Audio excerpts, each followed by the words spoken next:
नमस्कार मित्रों, आज हम पढ़ेंगे उमथानवी का यात्रा वृत्तांत अतीत में दबे पांव। आप देख रहे हैं अपना channel CBSE Hindi with Mathura Das. आज हम पढ़ रहे हैं कक्षा 12 आधार पाठ्यक्रम के लिए हिंदी की पूरक पाठ्य पुस्तक वितान भाग 2 का पाठ 3 अतीत में दबे पांव उमथानवी। देखते हैं लेखक का परिचय। लेखक ओमथानवी जी का जन्म सन 1957 ईस्वी में हुआ। शिक्षा दीक्षा बीकानेर में हुई। राजस्थान विश्वविद्यालय से व्यावसायिक प्रशासन में आपने एम.कॉम किया। एडिटर्स गिल्ड ऑफ इंडिया के आप महासचिव रहे। 1980 से 1989 तक 9 वर्ष राजस्थान पत्रिका में रहे। इतवारी पत्रिका के संपादन ने साप्ताहिक को विशेष प्रतिष्ठा दिलाई। सजग और बौद्धिक समाज में इतवारी पत्रिका ने अपने दौर में विशिष्ट स्थान बनाया। अपने सामाजिक और सांस्कृतिक सरोकारों के लिए जाने जाते हैं आप। अभिनेता और निर्देशक के रूप में स्वयं रंगमंच पर आप सक्रिय रहे। साहित्य, कला, सिनेमा, वस्तुकला, वास्तुकला, पुरातत्व और पर्यावरण में गहन दिलचस्पी आप रखते थे। 80 के दशक में centre for science environment CSE की फेलोशिप पर राजस्थान के पारंपरिक जल स्रोतों पर खोजबीन कर विस्तार से आपने लिखा। पत्रकारिता के लिए अन्य पुरस्कारों के साथ गणेश शंकर विद्यार्थी पुरस्कार आपको प्रदान किया गया। 1999 से संपादक के नाते दैनिक जनसत्ता दिल्ली और कलकत्ता के संस्करणों का दायित्व आपने संभाला। पिछले 17 वर्षों से इंडियन एक्सप्रेस समूह के हिंदी दैनिक जनसत्ता में संपादक के रूप में आप कार्यरत हैं। अब देखते हैं पाठ का परिचय। अतीत में दबे पांव। लेखक ओमथानवी जी ने इस पाठ में अतीत में दबे सिंधु घाटी सभ्यता के एक प्राचीन ऐतिहासिक प्रसिद्ध नगर मोहनजोदड़ो या मोहनजोदड़ो जिसको हम बोल देते हैं मोहनजोदड़ो की अपनी यात्रा का सजीव चित्रण किया है। मोहनजोदड़ो पाकिस्तान के सिंध प्रांत में स्थित सिंधु घाटी सभ्यता का एक महत्वपूर्ण स्थल है। लेखक ने वहां के पुरातात्विक साक्ष्यों के आधार पर वहां की सामाजिक, धार्मिक, राजनीतिक व आर्थिक गतिविधियों का अनुमान लगाया है। अतीत के ऐसे स्मारक चिन्ह का आधुनिक व्यवस्था के विकास अभियानों की भेंट चढ़ते जाना लेखक को कचोटता है। देखते हैं पाठ का सारांश विस्तार से।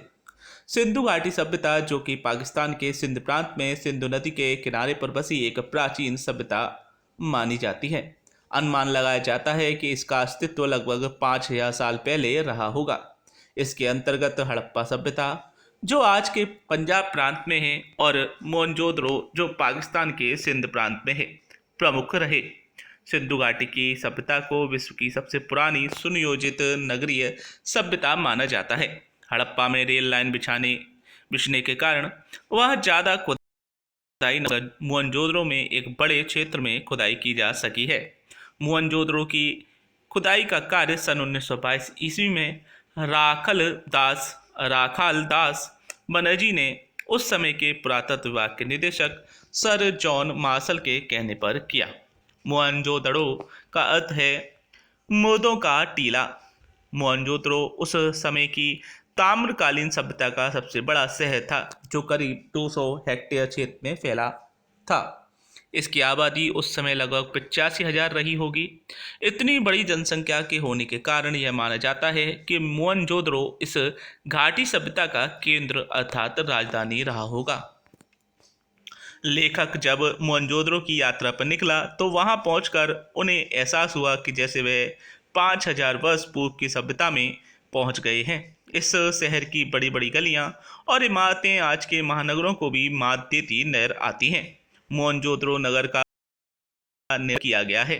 यह प्राकृतिक न होकर छोटे छोटे मानव निर्मित कच्ची पक्की ईंटों से बने टीले हैं। इन्हें ऊंचा बनाकर इस पर नगर को बसाने के पीछे का उद्देश्य सिंधु नदी की बाढ़ से इस नगर को बचाना हो सकता है। लेखक आगे बताता है कि यहाँ के खंडहरों को देखकर ऐसा मालूम होता है कि यहाँ आज भी कोई रहता है। शहर को बसाने की योजना बहुत सुंदर है। यहाँ की चौड़ी चौड़ी गलियाँ एक दूसरे को समकोण पर काटती हैं। यहाँ के सभी घर पक्की ईंटों व लकड़ी से बनाए गए हैं। कुछ घरों की दीवारें काफ़ी मोटी हैं, शायद यह घर 2 मंजिला रहे होंगे। इस कारण इन दीवारों को मोटा बनाया गया है।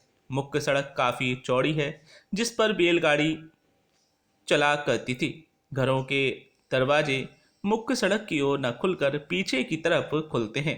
इस नगर की योजना आज के चंडीगढ़ शहर की योजना से मिलती जुलती लगती है।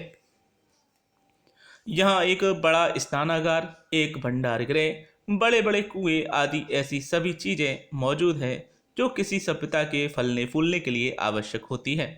यहाँ इंसान की जरूरत का सभी सामान देखने को मिलता है।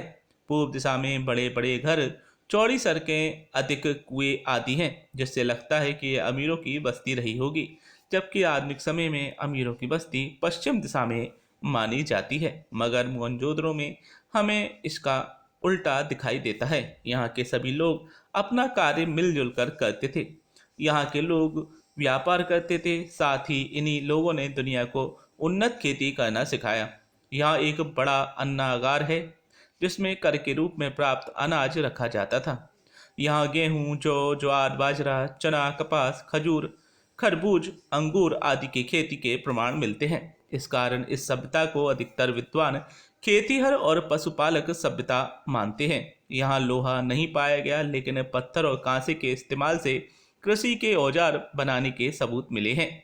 यहाँ के लोग बड़े ही शांति प्रिय थे, क्योंकि यहाँ हथियार जैसे कोई उपकरण नहीं मिले। यहाँ किसी प्रकार की सेना के सबूत भी नहीं मिलते।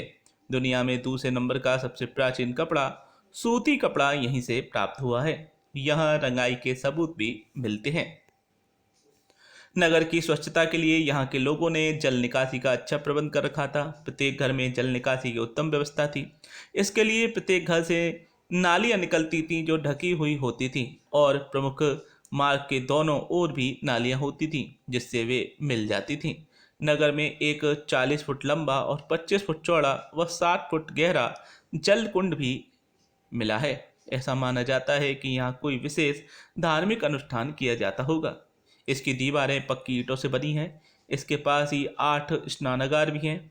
साफ सफाई का विशेष ध्यान रखते हुए इस बात पर भी ध्यान दिया गया है कि जल कुंड में गंदा पानी न जा पाए। जल कुंड के पास ही एक कुआं भी है, जिससे जलक में इसी कुएं से पानी आता होगा। इसके साथ ही यहाँ पर लगभग 700 कुएं व कई तालाब भी मिले हैं, जो सबसे पक्की ईंटों से बने हैं जो सभी पक्की ईंटों से बने हैं। यह संसार की पहली ऐसी सभ्यता है जिसमें कुआं खोदकर भूमि के जल को प्रयोग में लाया गया हो। इसलिए इस सभ्यता को जल संस्कृति भी कहते हैं। लेकिन आश्चर्य की बात यह है कि इतनी बड़ी सभ्यता का सबसे बड़ा नगर होने के बाद भी यहाँ कोई भव्य राजमहल, भव्य मंदिर या पिरामिड नहीं मिला। इससे पता चलता है कि यहाँ किसी तरह की कोई भव्यता या दिखावा नहीं होता था। यहाँ धातु एवं पत्थर की मूर्तियाँ, बर्तन भी मिले हैं। इन पर बड़ी सुंदर चित्रकारी की गई है।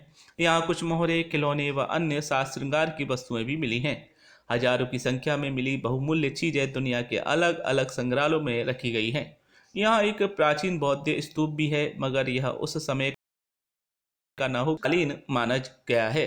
स्तूप की जानकारी लेने के लिए ही राखाल दास बनर्जी यहाँ आए थे, लेकिन जब खुदाई की तो उन्हें 5000 साल पुरानी यहाँ दबी सभ्यता का नगर मोहनजोदड़ो देखने को मिला, जिसकी नगर योजना आश्चर्यजनक करने वाली है। लेखक सिंधु घाटी की खासियत उसके सौंदर्यबोध को मानता है, जो कि वहाँ की छोटी छोटी वस्तुओं को देखने से मिलती है, जो तात्कालिक समाज द्वारा निर्मित किए गए होंगे। तो यह था पाठ अतीत में दबे पांव। देखते हैं हमने इस पाठ से क्या जाना। मोहनजोदड़ो क्यों प्रसिद्ध है? प्राचीन नगर योजना कैसी होती थी? मोहनजोदड़ो कितना विकसित नगर था? प्राचीन लोग कैसे जीवन बिताते थे? पुरातात्विक अवशेष कैसे अपनी प्राचीन संस्कृति के विषय में बताते हैं। तो आज हमने पढ़ा ओम थानवी का यात्रा वृत्तांत अतीत में दबे पांव। यह कक्षा 12 की वेतान पुस्तक का तीसरा पाठ था। अब एक अंतिम पार्ट और है इसके बाद, उसे भी हम जल्द पढ़ेंगे। तो फिर मिलेंगे। देखते रहिए CBSE हिंदी विद मथुरा दास। सभी को नमस्कार, फिर मिलते हैं।